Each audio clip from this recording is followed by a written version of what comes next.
Magulay, magandang hapon. Hindi tayo sa bukid. Natin yung talim ng ni Raptor, no? Tayo yung mag-aararo. So, yan. Karating ko lang. So, ito yung kahapon na gineras cutter ko. Atong pinyahan. Yan. So, ngayon, dadakutin natin ang damo, no? Yan. Kakalikayan natin ang damo. Yan yung pinyahan, magulay. Ito po yung mga damo, yan. Kakalikayin ko. Tapos, bala ko araruhin niya ang gitna para mataniman ng kamote. Yan. Yung mga na-grass cutter natin kahapon. At tama ang damo, ito yun, no? Yan. Lumabas yung ating mga halaman, no? Yan. Ito yun, no? Kahapon lang yan, mga gulay. So, tinamaan din yung pinya ng mga ilang yung dahon, no? Nasaktan din. Ayan, marami din tinamaan mga dahon niya. Kasi sobrang sukal nga. Ayan, so, baling yun, ikakalikayin ko, no? Yung mga damo na yan. So, para magayat, no? Tanim ako ng kamote yan. Sayang naman yung area. Yung pagitan. Yung kamote natin dyan sa, yun yung kamote sa loob. Sa loob ng sitawan. Yun yung itatanim na variety natin dito. So, bali ngayon, itong kakalikayan ko ng basura. Isa natin dito sa gilid muna. Bali kanina nga, nagawa tayo ng kalikay nito. Hindi ko na binidyohan yan. Stainless yung mga ano niya, ngipin. Bali kakalikayan ko lang mga gulay, sabay hararuin ko. Mamaya tatanim ko rin ito ng kamote.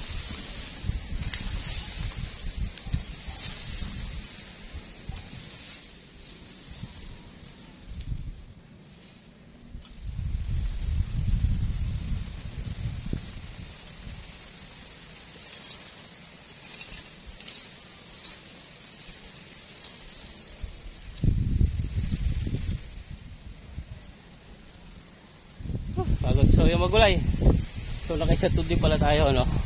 So ito malinis na bago pwede na araruhin, no? Ayan, lupang lupa ng magulay. Sana gusto ko pa sana walsan, kasi maraming binhiyan, oh.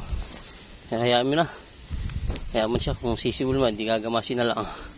Pero check ko, ang dami ng binhi niyan. Kapal ba naman ang damo niyan dito.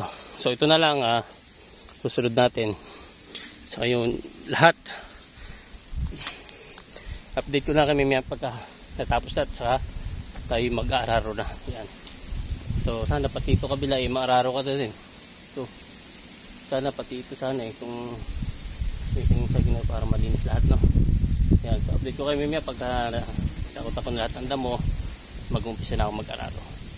Yan. So dito muna. So yan mga gulay, makalipas ang isang oras at kalahati, yan natapos ko na takutan mga damo, no. So bali mag-alasin ko na ng hapon. Subukan natin maararo. May isang oras pa naman tayo siguro. Baka kayanin pa naman. Manguha pa ako ng labas kasi hindi ako napanguha ng labas nung kahapon at ginabi na ako. Konti rin ako. So ayan, malinis na. Simula umpisa doon. Ayan. Dito. Ayan, nadakuta rin natin damo. Natira na lang yung talong at sili. Sa kabila. Ayan, natira na lang dito yung isang tudling dito.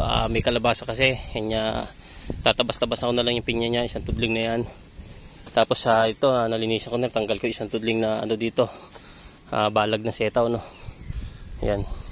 So okay na, pwede na itong gayatin. So kakalasin na natin itong si Raptor. Ayan.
napakaganda ng pagkakadali natin, ano.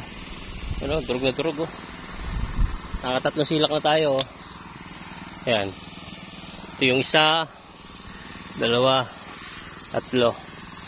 Ayan. So ito pa, minatira pang tatlo. Ayan. So ito ay na si Raptor natin sa dulo. Napakaganda, oh. Kahapon lang ang sukal nito. Ngayon, pinyahan na. Sunod lagi natin ng abono yung mga puno niyan. Isang araw na siguro yun. Ayan. Nadami na rin natin to. Puwere na ito. Mararo natin yan. Ayan. So, update ko na mamaya pagka natapos ko na magulay. Ayan. Muna. So yun mga gulay. Katatapos ko lang ano. Ayan. Last na ito. Ginira ko. So yun na lang. Tingnan nyo mga gulay. Natin na rin pinakagilid ano. So ayan. Kahit may halaman napasukan natin ano. Ayan. Paganda oh. Kahapon lang gubat na gubat yan. Pero ngayon, ganyan naman, no? Pati ito, nadali natin, no? Ayan. So, ganyan kabaksik ang mini Raptor natin, no? Service na, pang-araro pa. Gano'ng katigas na ito, oh. Kaya-kaya niya araruin, no? Tigas po yan. Paldak na paldak yan. Ito ang kanon niya, no? Ayan, no? Ayan, no? Tigas na tigas, oh. Pero sisiw si Raptor, oh. Ganda na.